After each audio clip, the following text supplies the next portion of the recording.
Good morning and welcome back to the Little French Homestead. My name is Sherry. If you are new, welcome. If you are returning, thank you. Now, today is going to be a little bit different from what we normally do. Normally, you'll see me in the kitchen and I'm cooking up a recipe or trying something new. Today, we're going to be talking about, are you prepared? Well, being prepared can be on many different levels, okay? For one, I live here in Florida, so we are coming into hurricane season. And what that entails is making sure that you are completely ready for whatever happens. I know that some of you are in Tornado Alley, you are in a hurricane, earthquake prone area, or right now in Alaska, you're getting ready to may have a volcano going off. So everybody is different in whatever area you live in. So you should be prepared for whatever happens. Now, this is my second time living here in Florida. I lived in Florida in the early 90s. Now, I was born and raised in New Hampshire. I am a proud New Englander. I love it up there. Just got tired of the snow. Back in 91, I moved down to the Florida Keys where my parents had relocated. And at that time, I became a single mom. And I couldn't quite afford to be on my own as I was living with my daughter's father in his house. So I couldn't stay there anymore. So moved down to Florida, and that first year that we were down there, we got Hurricane Andrew, and then a couple of years later, we got Hurricane George. Now, Andrew hit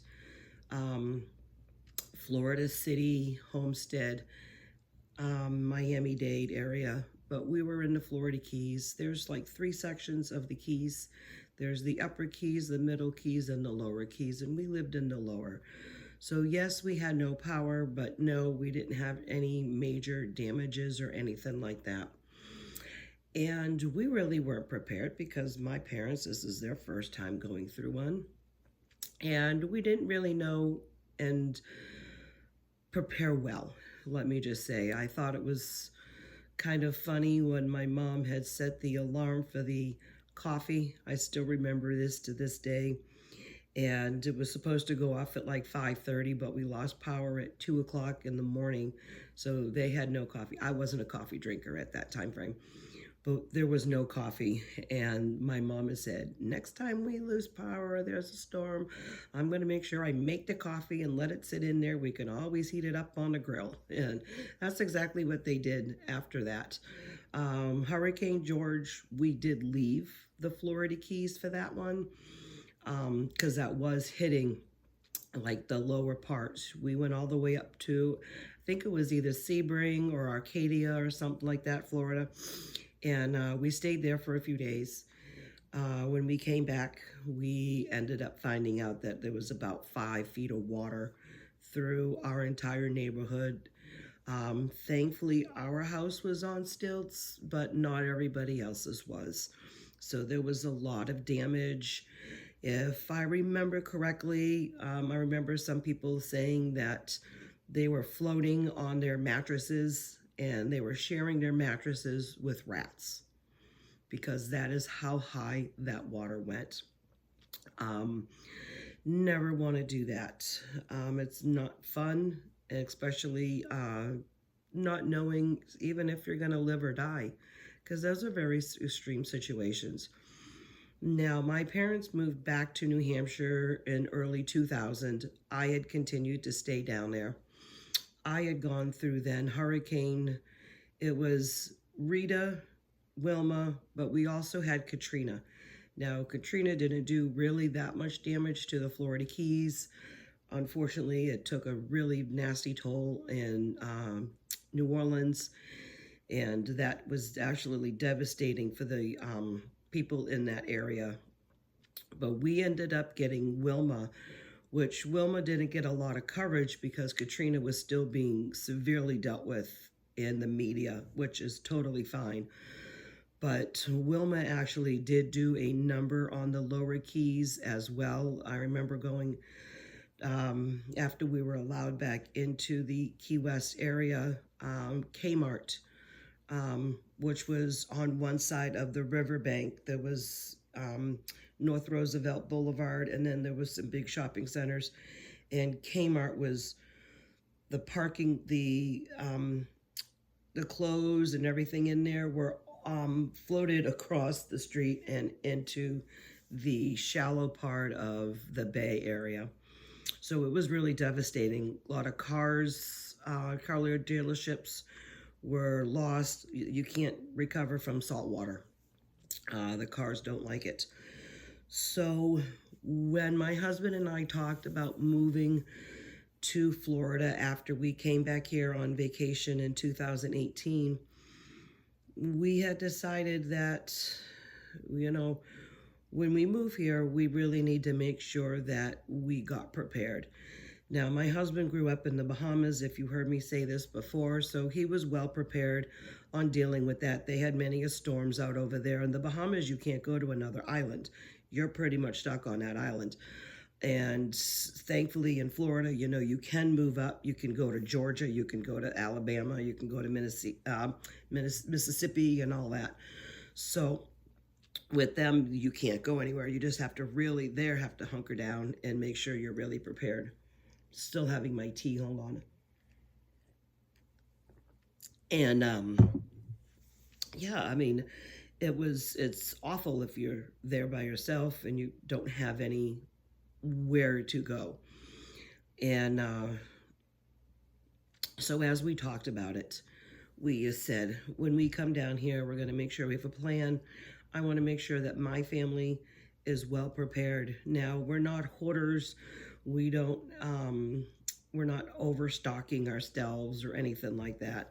But we are now, after 6 years, are in a pretty good financial situation where we can go to Sam's Club and stock up maybe one extra thing of paper towels, toilet paper, paper plates. We're a family of 5, so yes, we use a lot.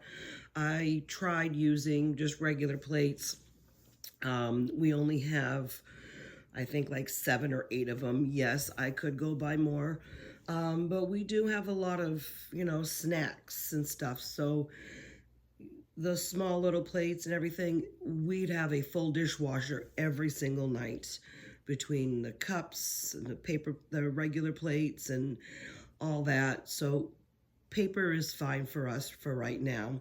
We have a backup of that stuff all in our closets. I'm learning to can. In another couple of more days, I'm going to be filming to do some homemade beef broth and some homemade turkey broth. I need those to get on the shelves. I did some canned black beans not too long ago, and we've already used a significant amount of those. My husband and I are the only ones that eat black beans. The kids, not really too much. But you want to make sure you have stuff on hand that you actually consume. You don't want to go buy random stuff, never eat them, and then it stays on the shelf. You want to make sure that if you do buy stuff for specific events, hurricane, earthquake, I know it's a little different for an earthquake because the whole house shakes. And to be prepared for that, the best you can do is still buy the items and hopefully that your house doesn't go down or a really significant amount of damage where you can still recover, but at least then you're not relying on anyone else for any type of services if you stock and be prepared for it. We just got ourselves a couple of more 40 packs of water. We were down by 2 because some of my girls like to go ahead and take water to school, even though I try to get them to use reusable water bottles. Sometimes there's circumstances that we need them.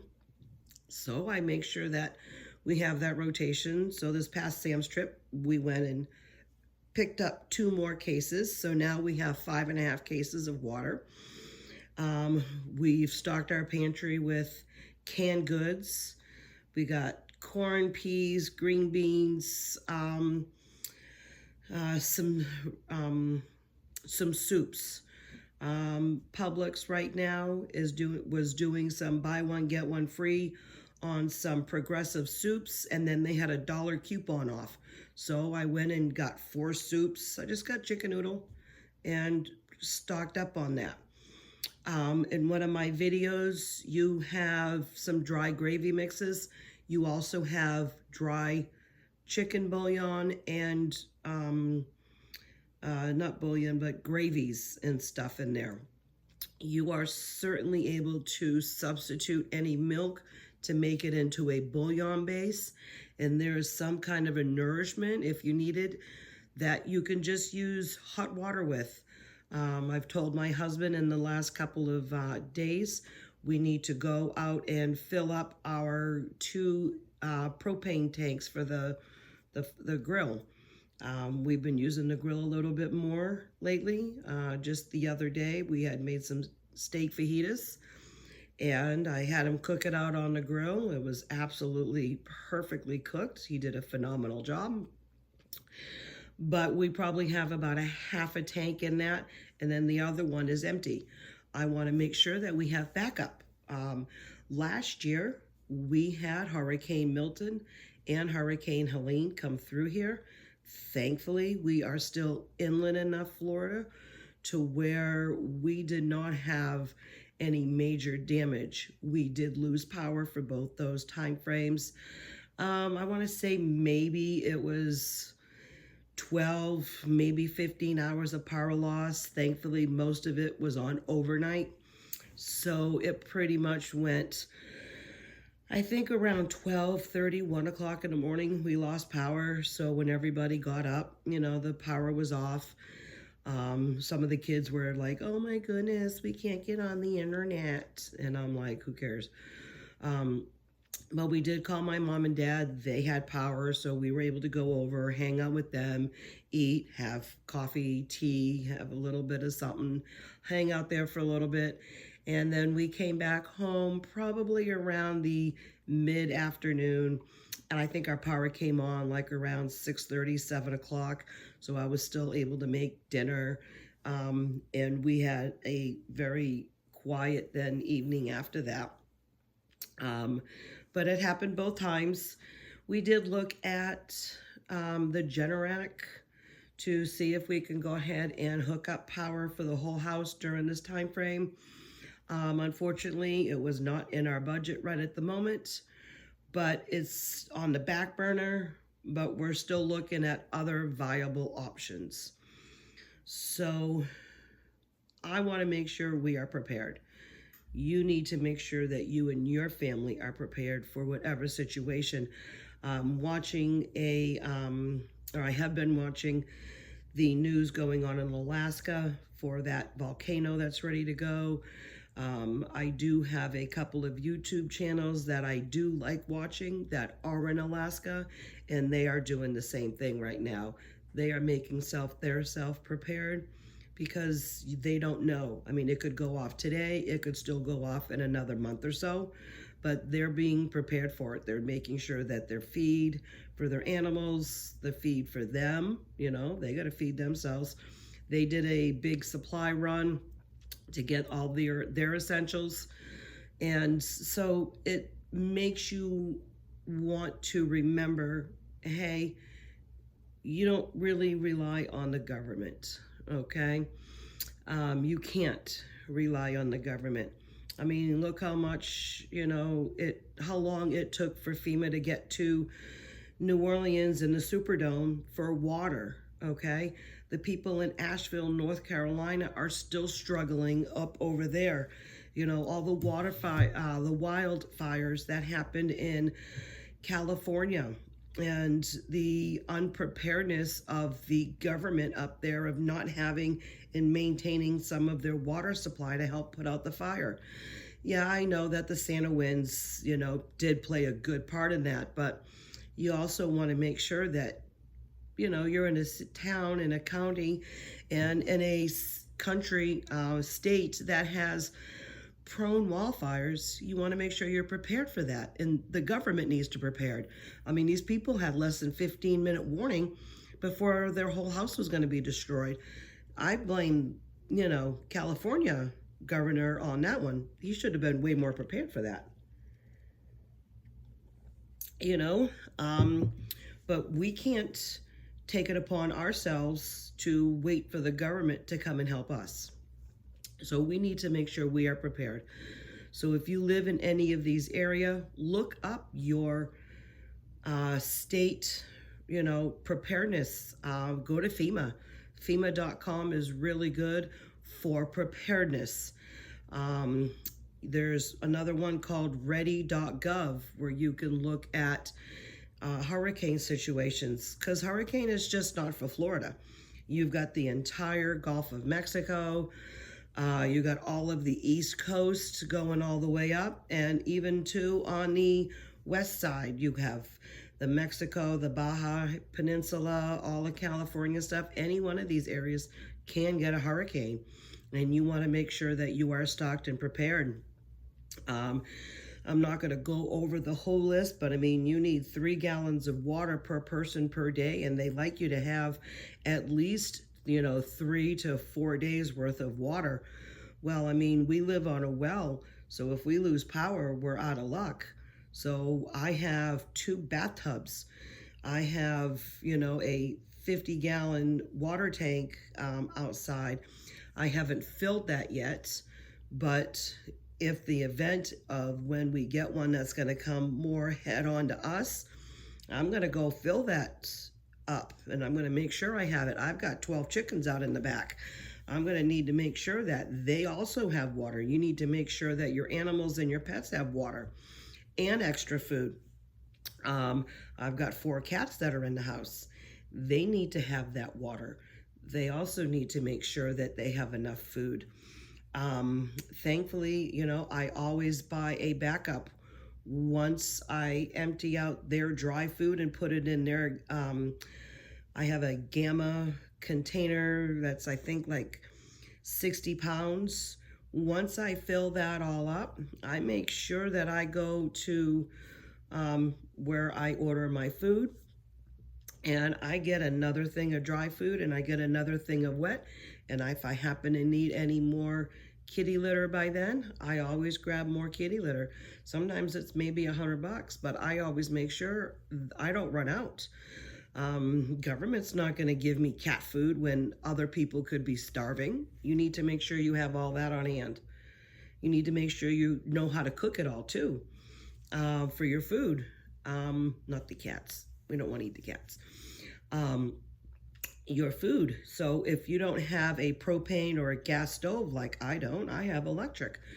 That's why I told my husband, you need to fill up the tanks for the propane, so our gas grill, so they can go ahead and be running. We also have a pretty decent fire pit out there. So if by some wild miracle that we use all of our propane and power's still not on after that time frame, I can, as a last resort, go ahead and use, my fire pit. I mean, I have some wood, but not a lot to last me a very long time. But I mean, that's in extreme emergencies. And one day it could be. All the food that you have, you also may not want to have a bunch of it in your freezer.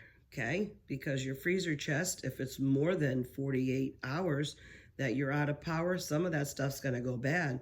Even though you could keep it on, the lid on, it could last a little bit longer, but after about 48, 72 hours, some of that food needs to get eaten. So you need to go ahead and make sure that you can some of that. Right now, I don't have any canned meats on my shelf. I am in the process of trying to do that. I want to make sure that I have at least some chicken and some beef canned and put away. So in case I need it. I mean, I can make, chicken sandwiches. People in our house will eat that. If you run out of the bread, You know, I have a garden that's got some lettuce right now. I mean, I can, just make a little bit of lettuce, put it on a salad, and have chicken salad. So you got to make sure that you have all of these other options in mind as well, not just strictly canned food and not just strictly frozen food. You need to have a little bit of variety of everything, because everything in the refrigerator, that's going to expire first.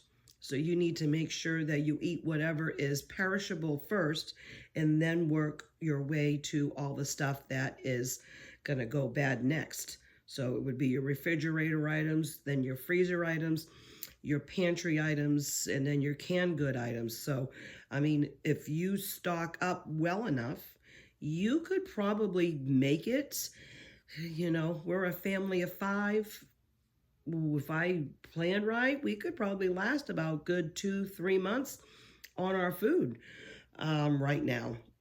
And that's my goal, is to keep going a little bit further, to push that mark of getting at least, the 3 to 6 month going.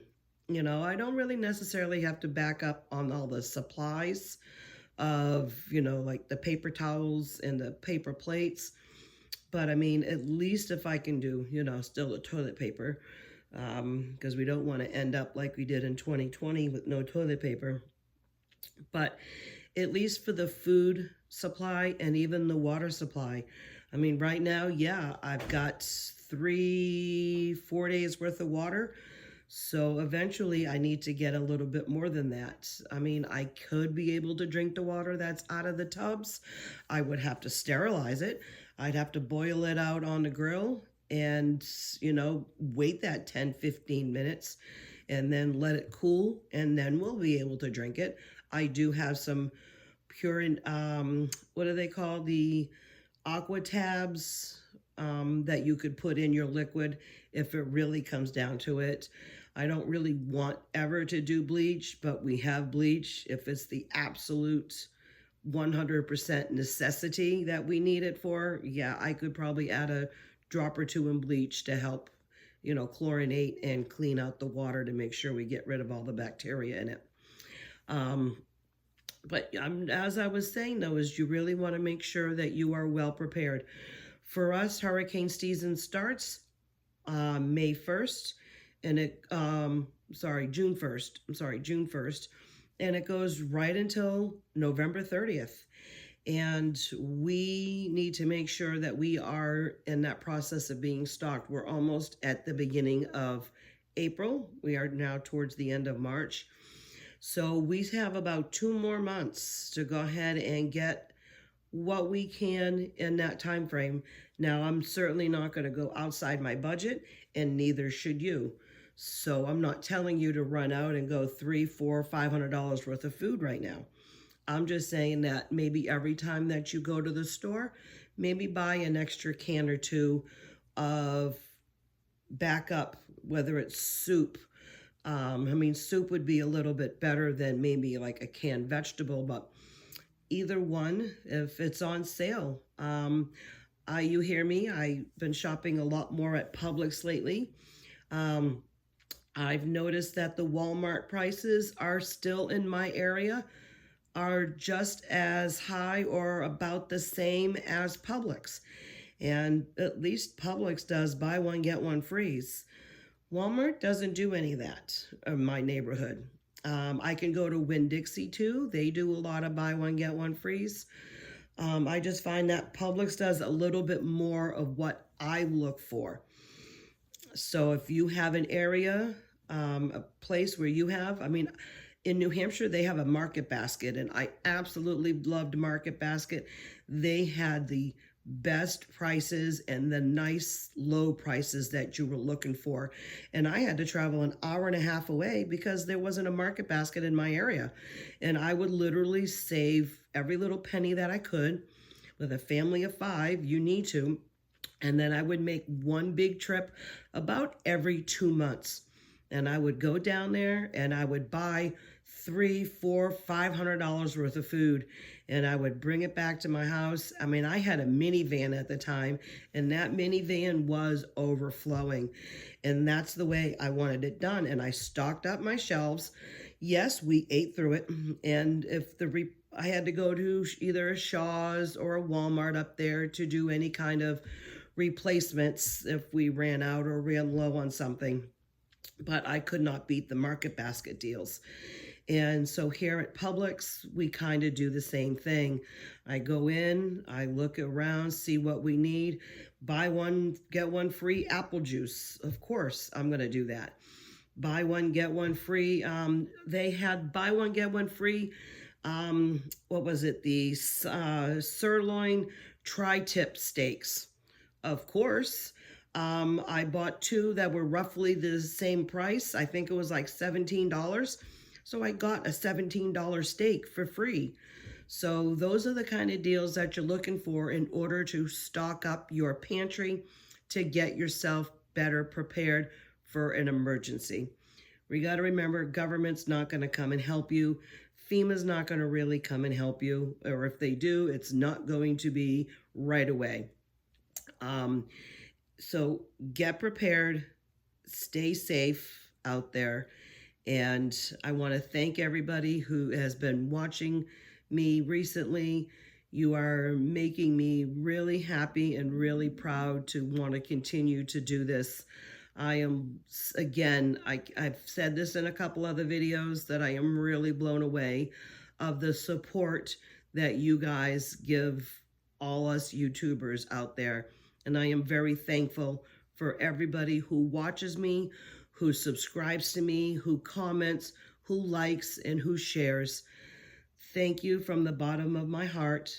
Please be safe out there in whatever area of a disaster you live in, whether it's tornado, whether it's even the winter storms. You can have nor'easters in New England area, whether it's a volcano getting ready to go off, whether it's wildfires or earthquakes, or where I'm at here down in Florida, the hurricanes.